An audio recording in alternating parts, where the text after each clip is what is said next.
LB Nagar నియోజకవర్గం Kothapeta division Dasanjaneya స్వామి గుడిలో మొగుళ్లపల్లి యువసేన ఆధ్వర్యంలో 40 రోజుల పాటు నిత్య అన్న ప్రసాదం నిర్వహించారు. చివరి రోజున అయ్యప్ప మహాపడి పూజ నిర్వహించారు.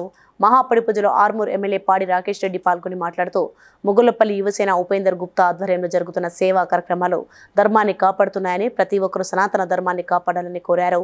మొగుళ్లపల్లి ఉపేందర్ గుప్తా మాట్లాడుతూ గత 17 సంవత్సరాల నుండి అయ్యప్ప స్వాములకు అన్నప్రసాదం కార్యక్రమం నిర్వహిస్తున్నామని, అలాగే కార్యక్రమానికి చాలా మంది దాతలు సహకరిస్తున్నారని తెలిపారు.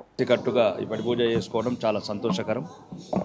ఈరోజు రాష్ట్ర వ్యాప్తంగా హిందువుల మీద జరుగుతున్న దాడులు కావచ్చు, మరీ ముఖ్యంగా దేవాలయం మీద జరుగుతున్న దాడులు కావచ్చు, ఈ మధ్యనే మెడ్చల్ లాంటి సంఘటన అండ్ తెలంగాణ ఆంధ్ర రాష్ట్రంలో అయ్యప్ప స్వాముల మీద అవమానకరంగా ప్రవర్తించడము, ఇదంతా నేను గౌరవనీయ డీజీపీ గారి దృష్టికి తీసుకెళ్ళడం జరిగింది. మా ధర్మాన్ని, మా మతాన్ని ఎవరు ఇస్తారాకులు చాలామంది స్వాములు దాతల రూపంగా ఇచ్చేసి నన్ను ప్రోత్సహిస్తూ ఈ అన్నప్రసాద కార్యక్రమం నిర్వహిస్తున్నారు. ఇది ఎందుకంటే అయ్యప్ప స్వాములు కఠోర దీక్షతోటి ఉండి నియమ నిబంధనలతోటి ఏకభుక్తం భోజనం చేస్తారు కాబట్టి దైనందిక జీవితంలో వంగి వడ్డించి ఆ స్వాములు తినే వరకు ఓపికతోటి ఉంటున్నారు.